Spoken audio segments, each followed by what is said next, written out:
É tudo indo na escola. Você só não pode fazer assim. Não, eu vou fazer não. Não, esse é. Eu tô assim no limite.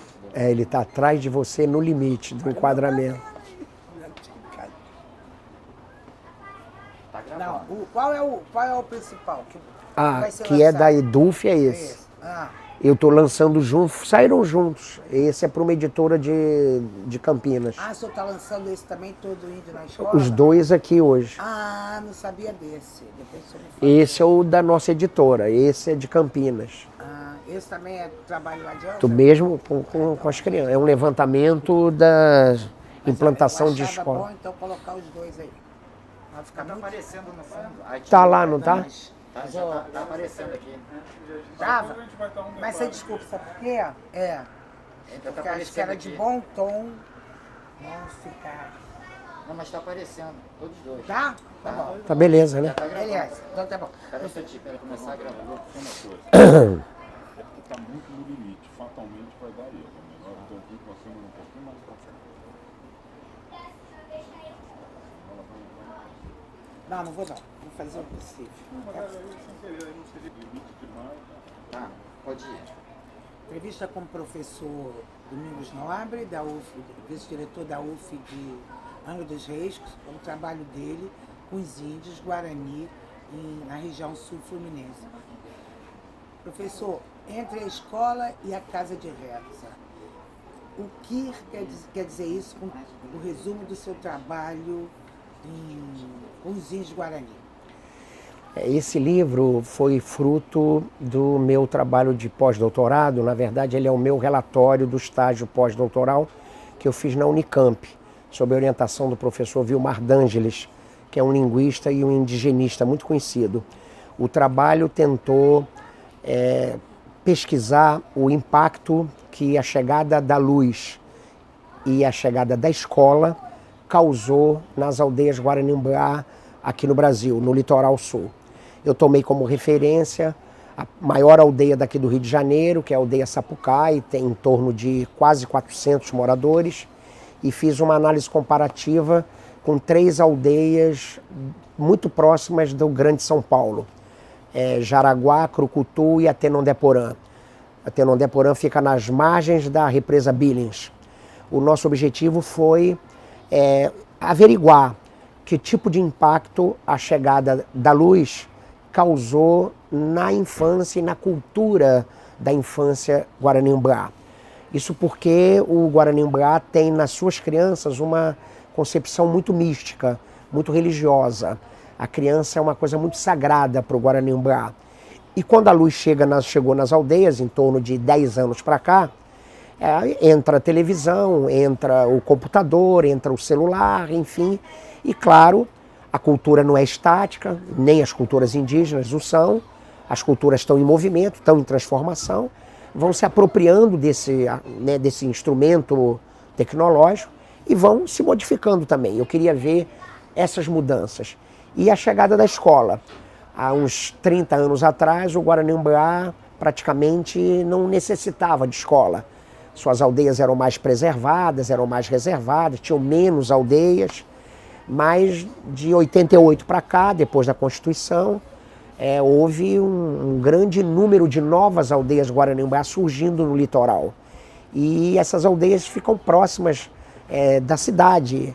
E aí o contato com o não indígena, a interação com a economia local, praticamente os obrigou a procurar também escolarização, no sentido de se apropriar da língua portuguesa e interagir na luta pelos seus direitos.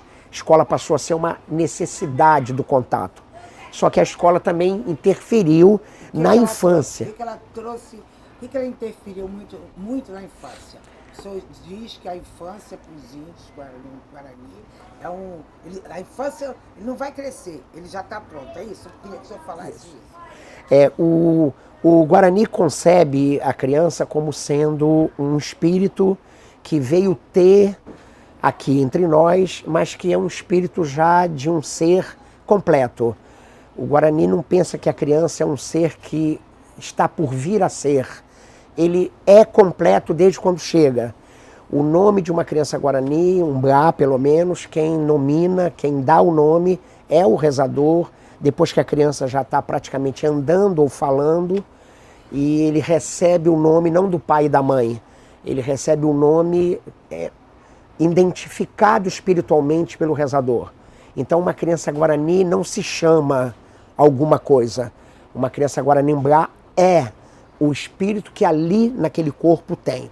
A escola padroniza o tratamento com todo mundo. A escola formata as pessoas. A nossa escola ocidental é uma escola que educa os corpos, domina os corpos, disciplina. E a criança Guarani goza de enorme liberdade. Então, num aspecto, a escola acaba interferindo, sim, nessa coisa do disciplinamento, do conter o movimento, enfim. Mas em outra medida, a gente tem percebido ao longo desses 22 anos que eu trabalho com o Guarani Mblá, a gente tem percebido também que o Guarani transforma a escola. Ele aceita, ele quer, mas ele não quer ela totalmente do nosso jeito. Aí nós usamos uma expressão de que os Guarani Mblá guaranizam a escola. Então eles levam para dentro, eles querem a escola sim, querem aprender a língua portuguesa, querem ter contato com a nossa cultura, é óbvio, é necessário, mas eles dão um toque, eles ressignificam alguns elementos que a nossa escola tradicional tem. Então, por exemplo, no caso, no primeiro segmento especialmente, você nota professores dando a liberdade que os meninos têm na aldeia, tem também na escola. As crianças podem eventualmente sair de sala, entrar na sala, não há repreensão, não tem castigo, não tem gritaria ou nervosismo, agitação. Então a gente entende que, apesar da escola transformar alguns hábitos culturais da infância e das mães e dos pais, eles passam a ser alunos, eles também transformam um pouco esse equipamento social, cultural que é a escola. A casa de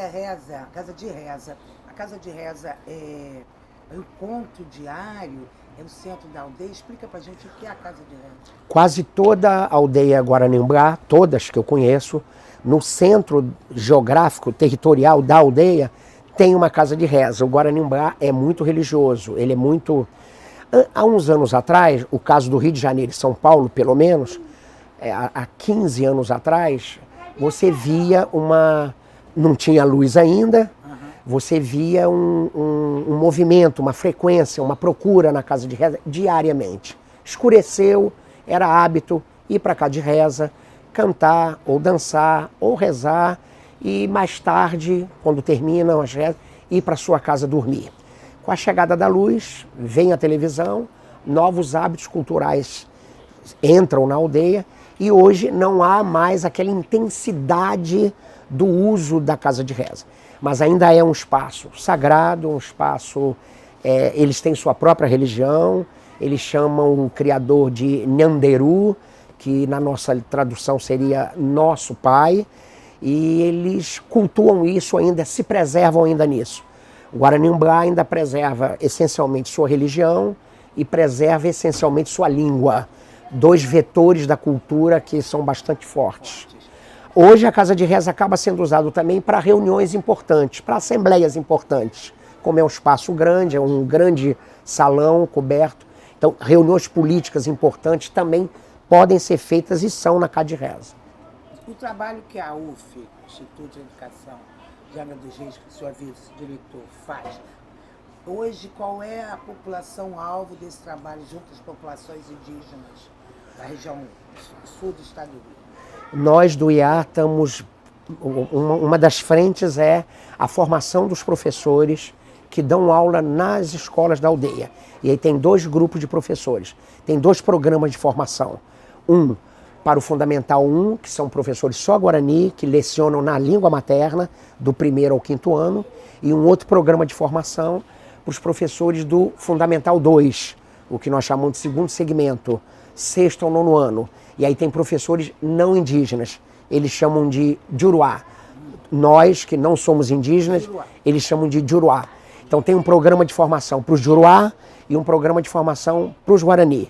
E a outra frente, que ainda está por se resolver, é uma luta nossa, inclusive na Justiça, é uma demanda do Ministério Público, está agora com o juiz, que é a implantação do ensino médio com habilitação em magistério.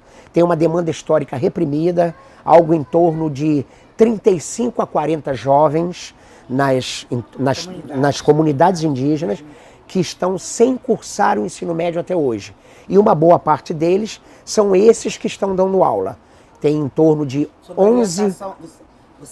A UF vai coordenar o curso. Quando hoje, ele atualmente, vocês orientam esses... a formação dos professores para o Fundamental 1 e para o Fundamental 2. Quantos professores indígenas a UF coordena? Indígenas tem em torno de 11 professores, espalhados nas aldeias. Uma parte na aldeia Sapucai, que é em Angra dos Reis, uma parte menor na aldeia Paratimirim, que é em Paraty, e 2 no Araponga e Rio Pequeno. São as 4 aldeias que têm sala de aula, tem professor indígena dando aula. Hoje nós temos crianças guarani bilíngues. Todas são. Os meninos entram na escola, são alfabetizados primeiro em Guarani. Eles, no projeto político-pedagógico da escola, prevê a alfabetização no primeiro ciclo, que equivaleria na nossa escola ao primeiro e segundo ano. Só vão ter aula de português, só vão se alfabetizar em português no segundo ciclo, algo em torno de 8, 9 anos. Então, o primeiro acesso à língua escrita é na língua materna. Isso é uma opção de política linguística importante, é uma decisão que a comunidade tomou e a lei garante, a lei protege eles a esse direito de alfabetizar primeiro na sua língua materna. Professor, nesses últimos momentos, que as populações indígenas, ataques, a defesa, tem um movimento mundial até sobre a demarcação das terras indígenas, que a gente vê as tribos, as nações indígenas muito conectadas. O senhor acha que a chegada, que movimentos como esse, trabalhos como esse, que a UF desenvolve, conectaram mesmo as nações indígenas? Qual é o que é de positivo nessa história? Eu acho que você tem razão. Um dos aspectos mais importantes do uso de novas tecnologias com as populações indígenas, quer dizer, eles se apropriarem dessas novas tecnologias, tem sido efetivamente contribuir para a comunicação e fortalecimento do movimento indígena. Eles têm, por exemplo, saiu do Rio de Janeiro um ônibus, um caso recente.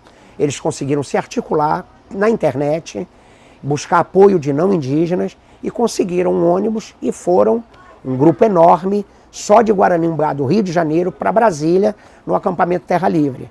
Chegaram agora essa semana, ficaram lá vários dias naquela manifestação lá em Brasília, que por sinal foi reprimida, enfim. Eu acho que nós temos trabalhado com audiovisual. A UF coordenou até agora a produção de 8 vídeos, sendo 4 documentários e 4 material didático para a escola Guarani. É uma demanda também o uso da tecnologia. Eles ressentem-se da falta de material específico na própria língua para usar na escola. Não há, como temos nós, produção de livros didáticos à vontade. Para as escolas indígenas, isso é muito pouco, é raro, é muita dificuldade, falta assessoria linguística, falta dinheiro, falta apoio, né, infraestrutura para fazer as oficinas e produzir material. Nós produzimos 4 DVDs que hoje são usados na escola. Material escolar? Material didático. São falados na língua guarani, legendados em português para os de Juruá poder ter acesso, e isso também é um aspecto positivo da tecnologia, ou seja, a produção do material didático, que pode ser em audiovisual, a facilidade da comunicação entre as aldeias e das lideranças. Eles têm uma liderança nacional muito forte chamada Nemboatiguaçu, que é a reunião das lideranças das aldeias Guaranimbá do litoral todo, que nós temos essa etnia espalhada no Brasil, do Rio Grande do Sul até o Espírito Santo. São mais de 200 aldeias ao todo. E a internet, a comunicação, facilitou isso. Convocar para uma reunião, buscar apoio de aliados não indígenas, Ministério Público, Secretarias de Estado, Secretarias Municipais, FUNAI. Então, esse é o aspecto positivo que o uso e a apropriação por parte deles dessas tecnologias vem facilitado. Além do que eles produzem também arte, produzem documentários com um olhar indígena. Nós temos feito, fizemos agora 2 meses atrás, eu acho que a 4ª oficina de audiovisual. E eles fazem tudo. São excelentes cinegrafistas, são excelentes editores. Temos aqui no Rio de Janeiro pelo menos um grupo de uns 5 jovens que filmam e editam muito bem em programas profissionais. Usam o Adobe Premiere, usam o Final Cut, têm suas câmeras. Então há uma potencialidade também artística muito grande entre os jovens. Eles adoram audiovisual, eles adoram, é lógico, celular e câmera, e sabem expressar-se nessa linguagem, mas não na perspectiva nossa, de Uruá, na perspectiva guarani, na perspectiva indígena. Então isso também é um aspecto importante. Produzem seus próprios filmes. Essa relação, o senhor como vice-diretor da UF, com as lideranças dessas aldeias, né, dessas comunidades guarani, como o senhor vê essa relação, né? O Juruá, né, Juruá e o povo indígena. Como o senhor vê que as pessoas imaginam a liderança deles? Quem são eles? Quem são essas lideranças? No Guaranimbá você vai ter uma, vamos dizer, não uma separação, mas você vai ter praticamente 2 categorias de lideranças nas comunidades. O que a gente chama de lideranças religiosas, espirituais, que são velhos, rezadores, geralmente com mais de 65 anos, tanto mulheres quanto homens, parteiras, rezadores, os xamãs, que fazem o Nemongaraí, que é a cerimônia do batismo, que fazem a festa do milho, do batismo do milho, na colheita do milho. Esse é um tipo de liderança. Historicamente são idosos, dominam menos a língua portuguesa, têm menos ou baixa ou quase nenhuma escolaridade. Esse é um grupo.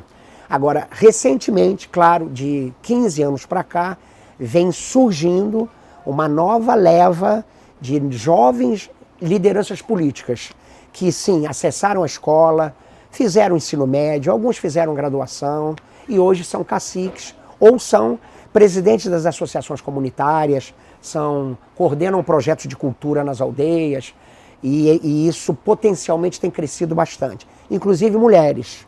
Por exemplo, temos uma grande liderança feminina em Paraty. Ela é presidente da associação comunitária. Ela é respeitada, é a líder política principal da aldeia, que é a professora Ivanilde. É professora e é liderança política respeitada. É a cacique praticamente da aldeia. Dá. Caiu uma bateria, deixa eu botar outra. Mas precisa repetir essa, que essa é fundamental. Eu repito essa pergunta. Muito legal. Agora eu vou perguntar sobre suas... Não sei. Tá lá. Só ir lá. Vou perguntar... Desculpe. É só um operacional. Fala esse nome aqui. Para ele saber onde está, eu acho. E esse tudo na escola eu queria... Não, tá lá no carro. Eu queria falar sobre todo isso da escola, é sobre o quê? Também sobre trabalho? Não. Tá, pode ir. Entrevista com o professor Domingos Nobre, da UF, vice-diretor da UF de Angra dos Reis, o trabalho dele com os índios Guarani na região sul fluminense.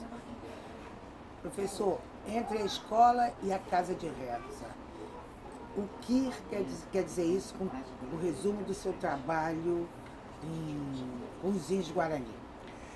Esse livro foi fruto do meu trabalho de pós-doutorado. Na verdade, ele é o meu relatório do estágio pós-doutoral que eu fiz na Unicamp, sob a orientação do professor Vilmar D'Angelis, que é um linguista e um indigenista muito conhecido. O trabalho tentou pesquisar o impacto que a chegada da luz e a chegada da escola causou nas aldeias Guaranimbá aqui no Brasil, no litoral sul. Eu tomei como referência a maior aldeia daqui do Rio de Janeiro, que é a aldeia Sapucaí, tem em torno de quase 400 moradores, e fiz uma análise comparativa com 3 aldeias muito próximas do Grande São Paulo, Jaraguá, Crucutu e Atenondeporã. Atenondeporã fica nas margens da represa Billings. O nosso objetivo foi averiguar que tipo de impacto a chegada da luz causou na infância e na cultura da infância Guaranimbá. Isso porque o Guaranimbá tem nas suas crianças uma concepção muito mística, muito religiosa. A criança é uma coisa muito sagrada para o Guaranimbá. E quando a luz chegou nas aldeias, em torno de 10 anos para cá, entra a televisão, entra o computador, entra o celular, enfim. E claro, a cultura não é estática, nem as culturas indígenas o são. As culturas estão em movimento, estão em transformação, vão se apropriando desse instrumento tecnológico e vão se modificando também. Eu queria ver essas mudanças. E a chegada da escola. Há uns 30 anos atrás, o Guaranimbá praticamente não necessitava de escola. Suas aldeias eram mais preservadas, eram mais reservadas, tinham menos aldeias. Mas de 88 para cá, depois da Constituição, houve um grande número de novas aldeias Guaranimbá surgindo no litoral. E essas aldeias ficam próximas da cidade. E aí o contato com o não indígena, a interação com a economia local, praticamente os obrigou a procurar também escolarização, no sentido de se apropriar da língua portuguesa e interagir na luta pelos seus direitos. A escola passou a ser uma necessidade do contato. Só que a escola também interferiu na infância. O que ela interferiu muito na infância? O senhor diz que a infância para os índios Guarani a infância ele não vai crescer, ele já está pronto, é isso? Eu queria que o senhor falasse isso. O Guarani concebe a criança como sendo um espírito que veio ter aqui entre nós, mas que é um espírito já de um ser completo. O Guarani não pensa que a criança é um ser que está por vir a ser. Ele é completo desde quando chega. O nome de uma criança Guarani, um Mbá pelo menos, quem nomina, quem dá o nome é o rezador, depois que a criança já está praticamente andando ou falando, e ele recebe o nome não do pai e da mãe, ele recebe o nome identificado espiritualmente pelo rezador. Então uma criança Guarani não se chama alguma coisa. Uma criança Guaranimbá é o espírito que ali naquele corpo tem. A escola padroniza o tratamento com todo mundo. A escola formata as pessoas. A nossa escola ocidental é uma escola que educa os corpos, domina os corpos, disciplina. E a criança Guarani goza de enorme liberdade. Então, num aspecto, a escola acaba interferindo, sim, nessa coisa do disciplinamento, do conter o movimento, enfim. Mas, em outra medida, a gente tem percebido, ao longo desses 22 anos que eu trabalho com o Guaranimbá, a gente tem percebido também que o Guarani transforma a escola. Ele aceita, ele quer, mas ele não quer ela totalmente do nosso jeito. Aí nós usamos uma expressão de que os Guaranimbá guaranizam a escola. Então eles levam para dentro, eles querem a escola sim, querem aprender a língua portuguesa, querem ter contato com a nossa cultura, é óbvio, é necessário, mas eles dão um toque, eles ressignificam alguns elementos que a nossa escola tradicional tem. Então, por exemplo, no primeiro segmento especialmente, você nota professores dando a liberdade que os meninos têm na aldeia, tem também na escola. As crianças podem eventualmente sair de sala, entrar na sala, não há repreensão, não tem castigo, não tem gritaria ou nervosismo, agitação. Então a gente entende que, apesar da escola transformar alguns hábitos culturais da infância e das mães e dos pais, eles passam a ser alunos, eles também transformam um pouco esse equipamento social, cultural que é a escola. A casa de reza, casa de reza é o encontro diário, é o centro da aldeia. Explica pra gente o que é a casa de reza. Quase toda a aldeia Guaranimbá, todas que eu conheço, no centro geográfico, territorial da aldeia, tem uma casa de reza. O Guaranimbá é muito religioso, ele é muito... Há uns anos atrás, o caso do Rio de Janeiro e São Paulo, pelo menos, há 15 anos atrás, você via uma... Não tinha luz ainda, você via um movimento, uma frequência, uma procura na casa de reza diariamente. Escureceu, era hábito ir para a casa de reza, cantar, ou dançar, ou rezar, e mais tarde, quando terminam as rezas, ir para sua casa dormir. Com a chegada da luz, vem a televisão, novos hábitos culturais entram na aldeia, e hoje não há mais aquela intensidade do uso da casa de reza. Mas ainda é um espaço sagrado, um espaço... eles têm sua própria religião, eles chamam o criador de Nhanderu, que na nossa tradução seria nosso pai, e eles cultuam isso ainda, se preservam ainda nisso. O Guaranimbá ainda preserva essencialmente sua religião e preserva essencialmente sua língua, dois vetores da cultura que são bastante fortes. Hoje a casa de reza acaba sendo usada também para reuniões importantes, para assembleias importantes, como é um espaço grande, é um grande salão coberto. Então, reuniões políticas importantes também podem ser feitas e são na casa de reza. O trabalho que a UF, Instituto de Educação de Angra dos Reis, que o senhor vice-diretor, faz, hoje qual é a população-alvo desse trabalho junto às populações indígenas da região sul do estado do Rio? Nós do IAR estamos... Uma das frentes é a formação dos professores que dão aula nas escolas da aldeia. E aí tem 2 grupos de professores. Tem 2 programas de formação. Um para o Fundamental 1, que são professores só Guarani, que lecionam na língua materna, do 1º ao 5º ano. E um outro programa de formação para os professores do Fundamental 2, o que nós chamamos de 2º segmento, 6º ao 9º ano. E aí tem professores não indígenas, eles chamam de Juruá. Nós, que não somos indígenas, eles chamam de Juruá. Então tem um programa de formação para os Juruá e um programa de formação para os Guarani. E a outra frente, que ainda está por se resolver, é uma luta nossa, inclusive na Justiça, é uma demanda do Ministério Público, está agora com o juiz, que é a implantação do ensino médio com habilitação em magistério. Tem uma demanda histórica reprimida, algo em torno de 35 a 40 jovens nas comunidades indígenas que estão sem cursar o ensino médio até hoje. E uma boa parte deles são esses que estão dando aula. Tem em torno de 11... A UF vai coordenar o curso. Quando ele atualmente vocês orientam esses... A formação dos professores para o Fundamental 1 e para o Fundamental 2. Quantos professores indígenas a UF coordena? Indígenas tem em torno de 11 professores, espalhados nas aldeias. Uma parte na aldeia Sapucaí, que é em Angra dos Reis, uma parte menor na aldeia Paratimirim, que é em Paraty, e 2 no Araponga e Rio Pequeno. São as 4 aldeias que têm sala de aula, tem professor indígena dando aula. Hoje nós temos crianças Guarani bilíngues? Todas são. Os meninos entram na escola, são alfabetizados primeiro em Guarani. Eles, no projeto político-pedagógico da escola, prevê a alfabetização no 1º ciclo, que equivaleria na nossa escola ao 1º e 2º ano.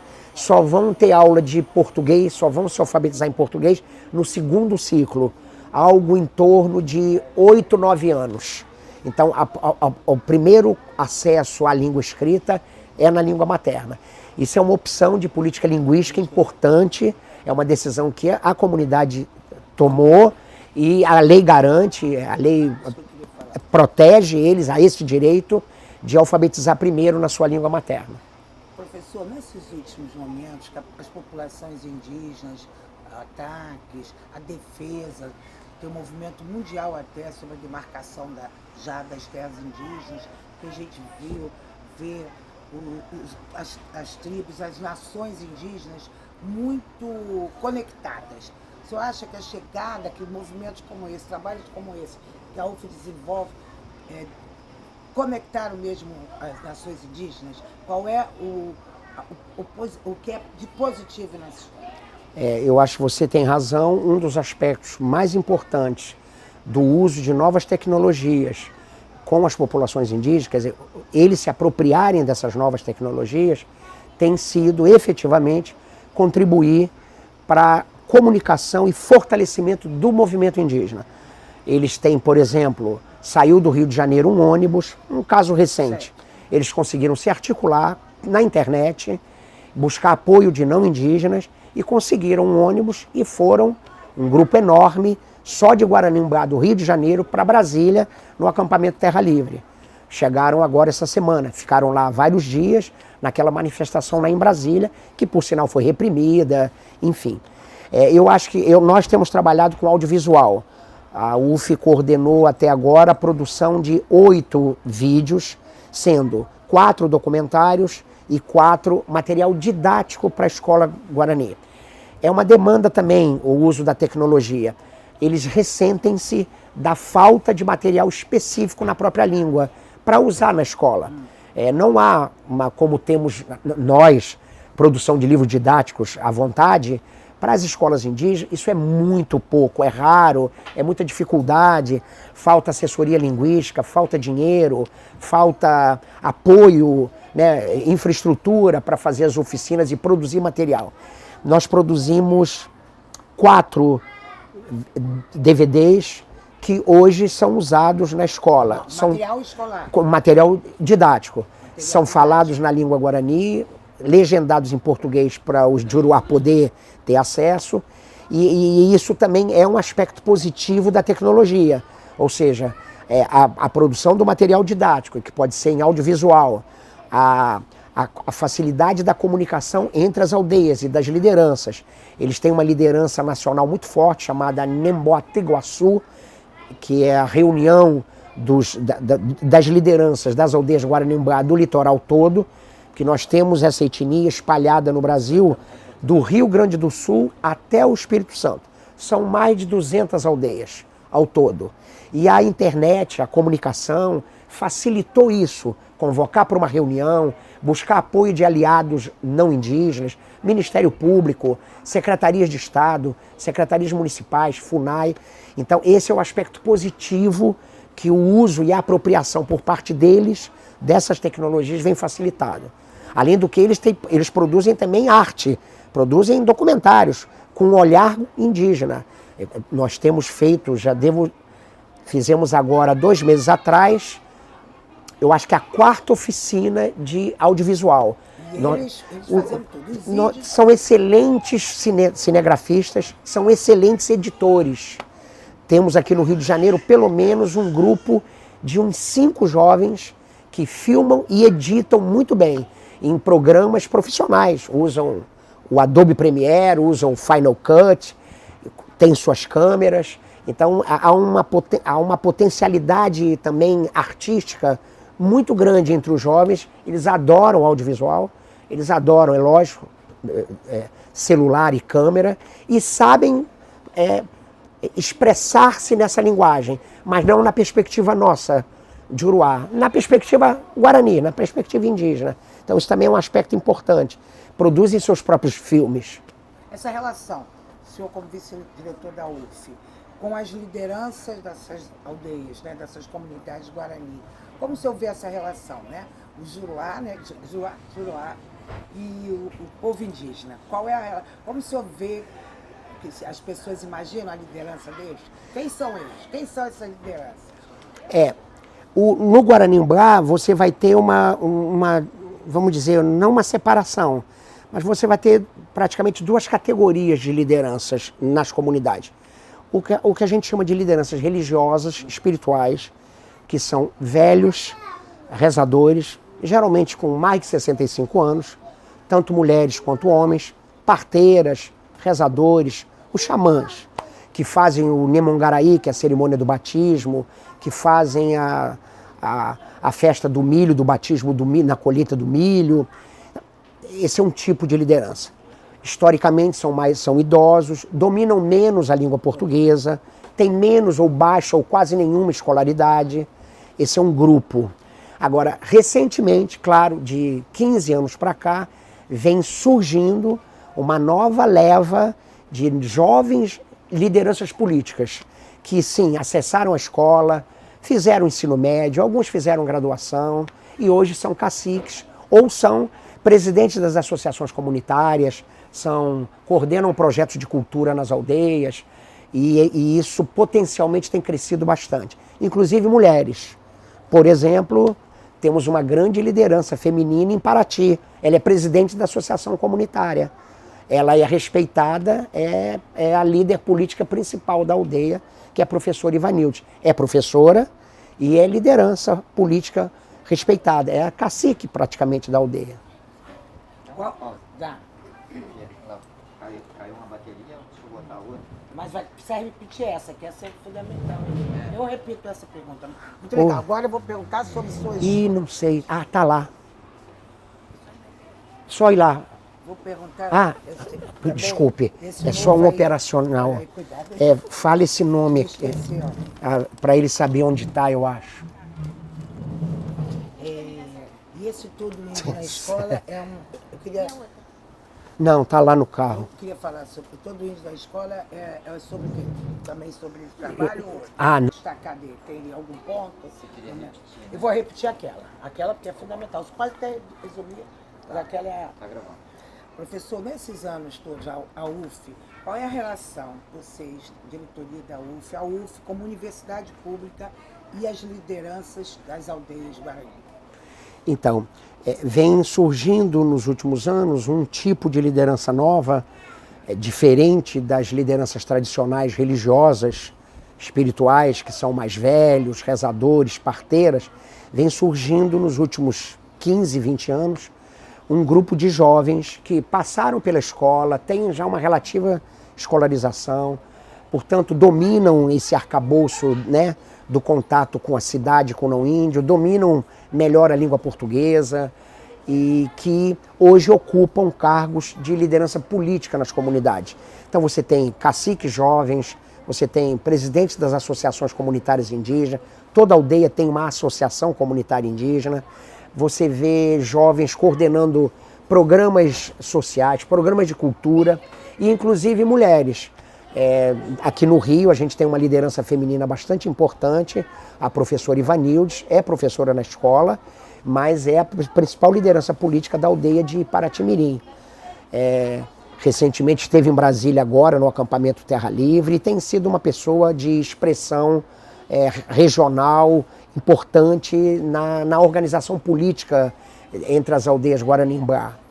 O senhor faz o trabalho, a UF faz um trabalho, grande pesquisa. Como você vê uma universidade pública nesse momento tão importante para a preservação dos dons da terra, né? Das populações indígenas? O que o senhor, mais para frente, outros desafios? Eu acho que o momento que nós estamos vivendo hoje no país, de um modo geral, para a população indígena, é um momento de retrocesso muito grande, de perda de direitos, muito grande. O que esse governo ilegítimo está tentando fazer, efetivamente, é retirar da FUNAI, na prática, a sua atribuição, especialmente, um dos principais, entre outros problemas, um dos principais, retirar da FUNAI a atribuição precípua que ela tinha de tocar, coordenar os processos de demarcação de terra. Estão querendo retirar da FUNAI, que foi a PEC 215, foi o pior impacto que eles sofreram. Essa PEC quer fazer com que essa atribuição vá para o Senado Federal.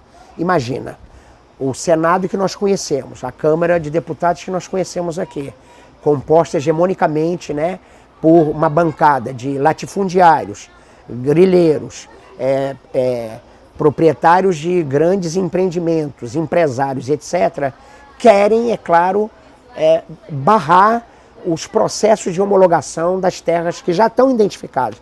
Parece que o país tem, no levantamento aí da FUNAI recente, algo em torno de mais de 400 terras em estudo ainda, cujos processos não foram concluídos, e mais de 100, algo em torno de 120, me parece, o número não é exato, mas algo em torno de 120 de terras que já foram identificadas, já foram demarcadas, mas ainda estão em processos para concluir a homologação. Então a gente está vivendo um momento grave para falar de um aspecto que é fundiário da terra. Mas na área da saúde e na área da educação, são populações também muito excluídas. O sistema de saúde indígena é precário ainda no país, ainda ele não foi eficientemente implantado, e também os processos de escolarização. As escolas, de um modo geral, eu trabalho no Amazonas com o Sateré Maué, eu leciono em licenciaturas como convidado, em licenciaturas específicas indígenas, na UFAM, na Federal do Amazonas, com população Sateré Maué, eu leciono em Rondônia, convidado pela UNIR, na Federal de Rondônia, com populações lá como os povos Suruí, e no Mato Grosso do Sul, na UFGD. Conhecendo essa realidade, eu vejo que também os processos de escolarização, as políticas públicas para a implantação de escolarização, também é muito precária. Aí o papel da universidade nesse contexto é muito grande, é muito importante. No nosso caso local, a gente vem tentando essas duas frentes. Manter programas de formação continuada, manter a escola viva, discutindo sua própria perspectiva de escola diferenciada, que é um direito que a lei assegura, e ao mesmo tempo fortalecer o movimento indígena nessa luta por políticas públicas, na implantação de políticas públicas. Eu acho que a universidade tem aí uma responsabilidade política, e no nosso caso da UF regional, bastante séria e bastante importante. Por exemplo, na implantação do ensino médio. É uma vergonha um estado como o Rio de Janeiro ter 6 aldeias indígenas, ter uma população em torno de quase 700 moradores indígenas e termos aqui 6 universidades públicas. O Rio de Janeiro é privilegiado, você tem o FRJ, você tem Rural, Unirio, o UERJ, UF, você tem um conjunto de universidades, e a gente não ter conseguido, até hoje, oferecer, junto com a Secretaria de Estado de Educação, que é a obrigação da Secretaria de Estado de Educação, mas a universidade tem o know-how para dar apoio pedagógico, assessoria. A gente não ter conseguido até hoje implantar ensino médio, quando alguns estados aí, para você ter uma ideia, há 23 licenciaturas específicas indígenas em andamento no país. O Rio de Janeiro ainda está querendo implantar o ensino médio. Estamos alguns anos de atraso, a gente não saiu do Paleolítico Inferior, nós estamos muito atrasados, o que é uma vergonha. Mas aí o papel da universidade, eu acho que é redobrado nisso. A responsabilidade é maior ainda, de tirar esse atraso histórico que o Estado do Rio vive. Isso, a UF é um desafio, a implantação da graduação. Nós pensamos a médio e longo prazo. A médio prazo, implantar o ensino médio nos próximos 4 anos, e em seguida uma licenciatura, para quem tiver feito o ensino médio, tiver concluído o ensino médio. A licenciatura a gente imagina que é para daqui a uns 5 anos. Uma licenciatura específica para povo guarani. Agora, todo índio na escola, isso é um sonho ou pode ser uma realidade? Na verdade, essa chamada do título diria, na verdade é uma brincadeira com aquele mote que o FHC implantou na década de 90, que era toda criança na escola. Ele implantou um programa de universalização do ensino fundamental nos anos 90. E parece que dizem os dados oficiais que a cobertura, a universalização chegou no Brasil em torno de 97%, 96% de cobertura.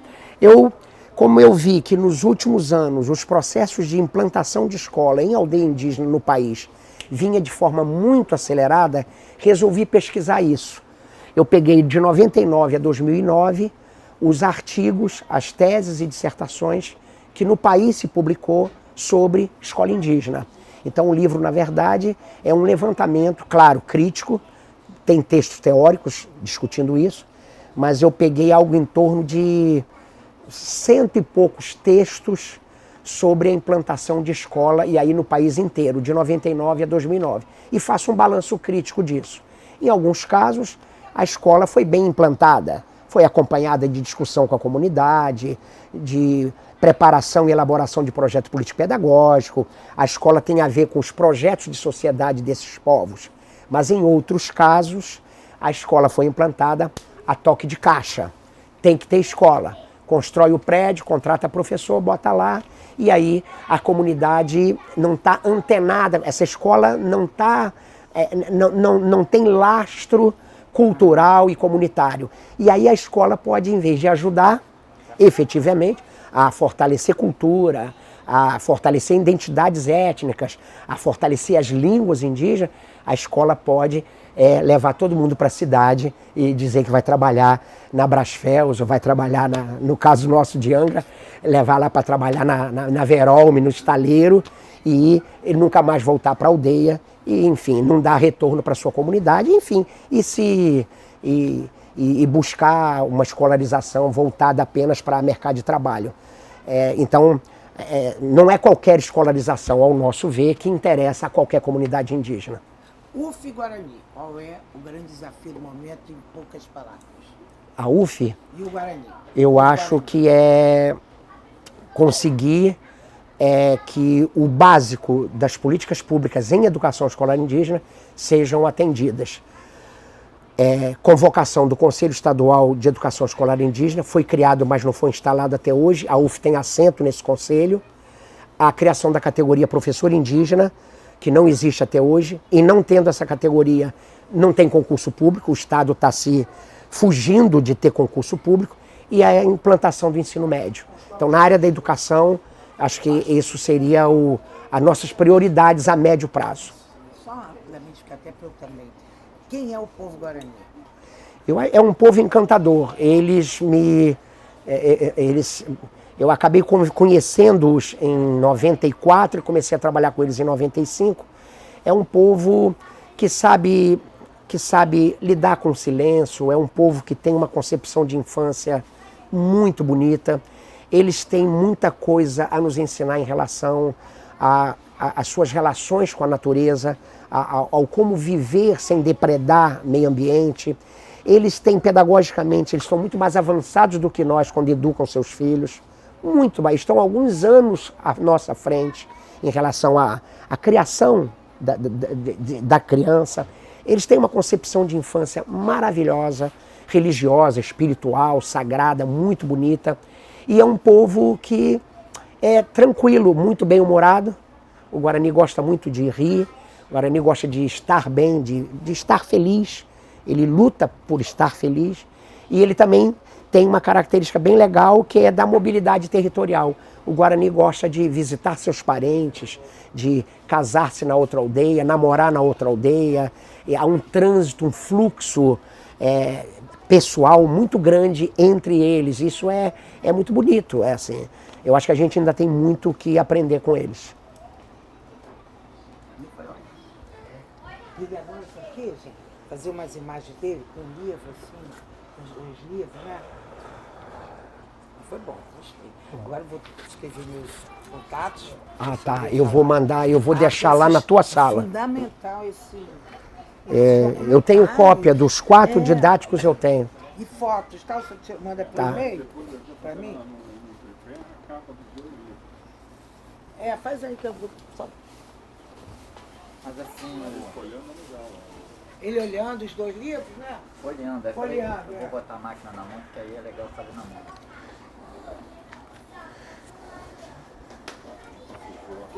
Eles têm, de onde o senhor falou? É do Nordeste até... Do Rio Grande do Sul até o Espírito Santo. Ah, tá.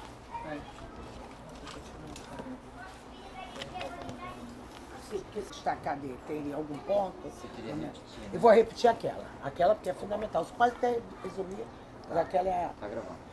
Professor, nesses anos todos, a UF, qual é a relação, vocês, diretoria da UF, a UF como universidade pública e as lideranças das aldeias Guarani? Então, vem surgindo nos últimos anos um tipo de liderança nova, diferente das lideranças tradicionais religiosas, espirituais, que são mais velhos, rezadores, parteiras.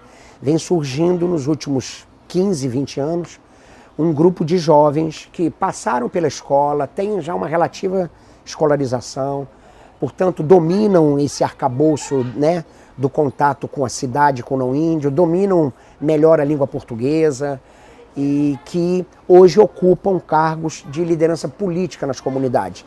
Então você tem caciques jovens, você tem presidentes das associações comunitárias indígenas, toda aldeia tem uma associação comunitária indígena, você vê jovens coordenando programas sociais, programas de cultura e inclusive mulheres.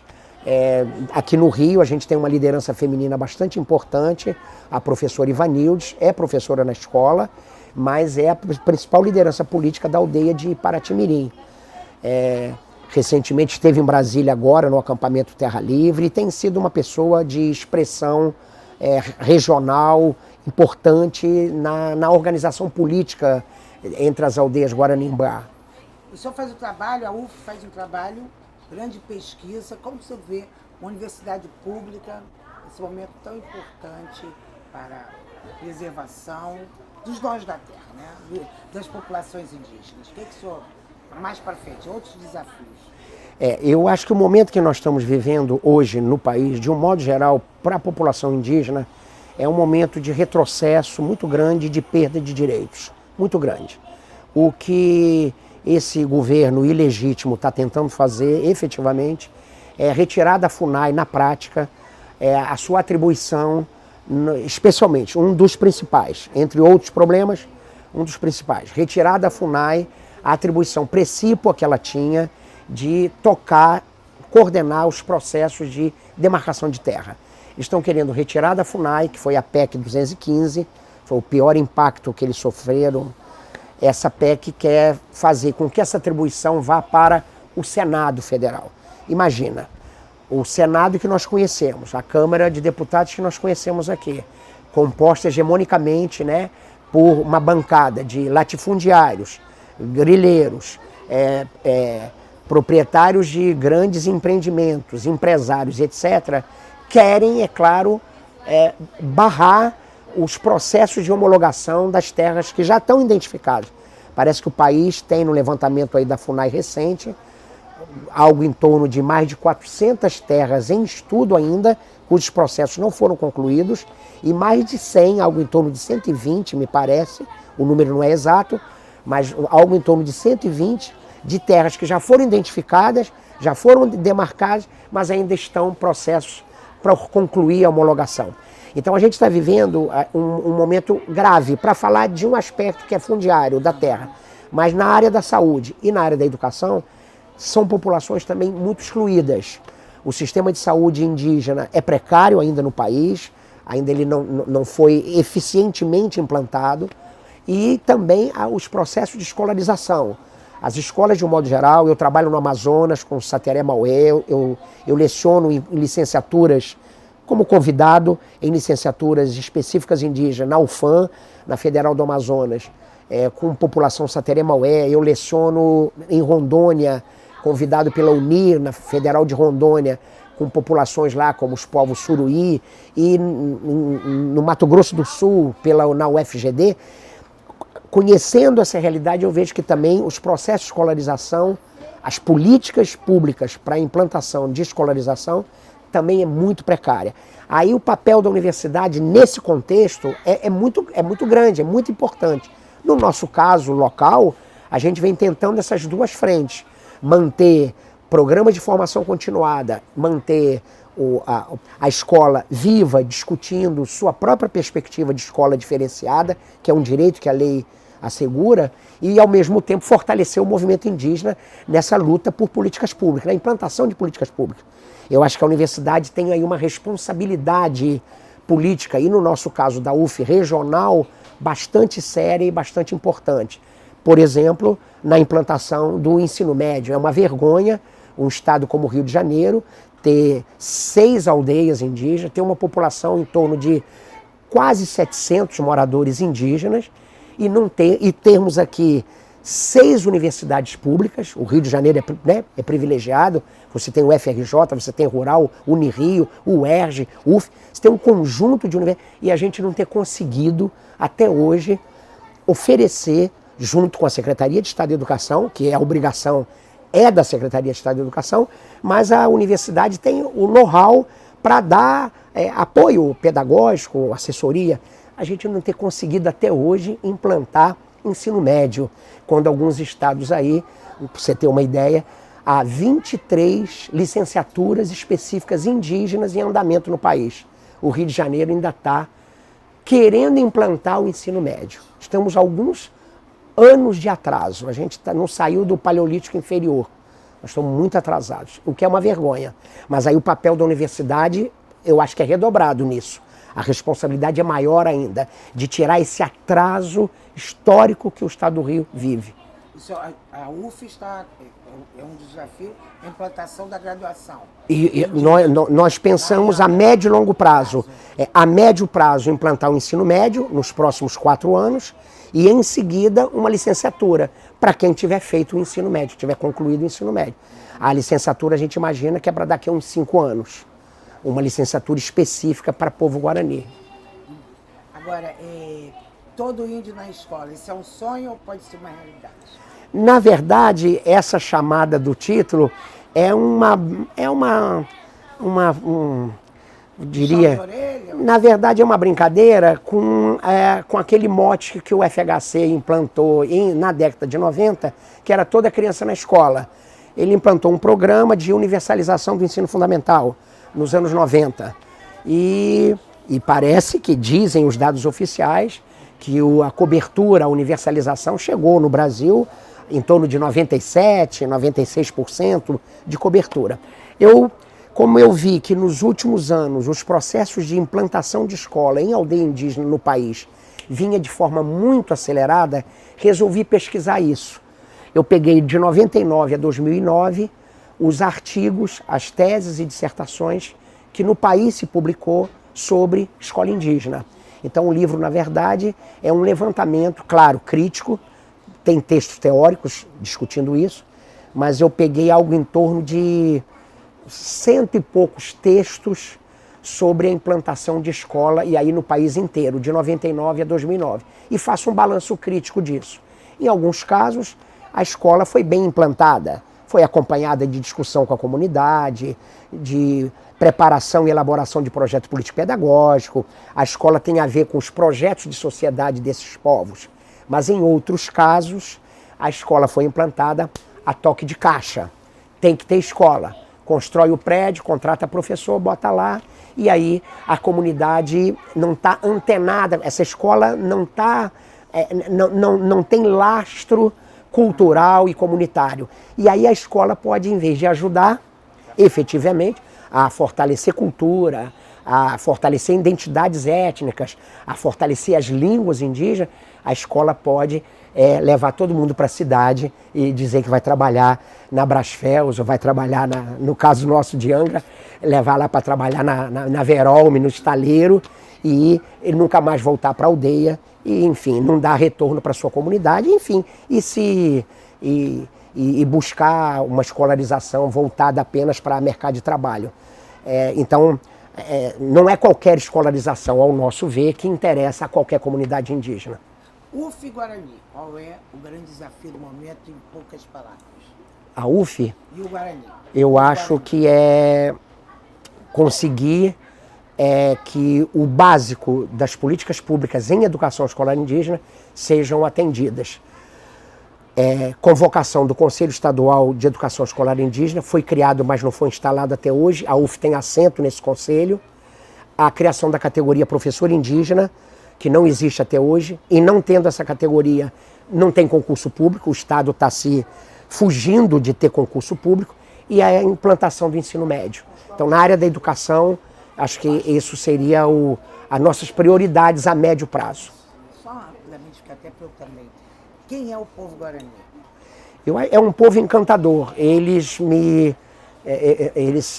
Eu acabei conhecendo-os em 94 e comecei a trabalhar com eles em 95.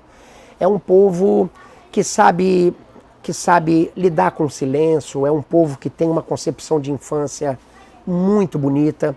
Eles têm muita coisa a nos ensinar em relação às suas relações com a natureza, ao como viver sem depredar meio ambiente. Eles têm, pedagogicamente, eles estão muito mais avançados do que nós quando educam seus filhos.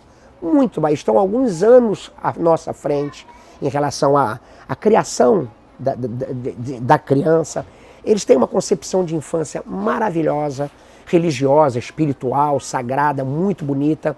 E é um povo que é tranquilo, muito bem-humorado. O Guarani gosta muito de rir, o Guarani gosta de estar bem, de estar feliz. Ele luta por estar feliz. E ele também tem uma característica bem legal, que é da mobilidade territorial. O Guarani gosta de visitar seus parentes, de casar-se na outra aldeia, namorar na outra aldeia. E há um trânsito, um fluxo pessoal muito grande entre eles. Isso é muito bonito. Assim, eu acho que a gente ainda tem muito o que aprender com eles. Liga agora isso aqui, gente. Fazer umas imagens dele com livro, assim, os livros, né? Foi bom, gostei. Agora eu vou escrever meus contatos. Ah, tá. Eu vou mandar, eu vou deixar lá na tua sala. É fundamental esse Eu tenho cópia dos 4 didáticos, eu tenho. E fotos, tá? Você manda por Tá. e-mail pra mim? Faz aí que eu vou. Mas assim, Ele olhando os 2 livros, né? folheando, peraí, Folheando, eu vou botar a máquina na mão, porque aí é legal fazer na mão.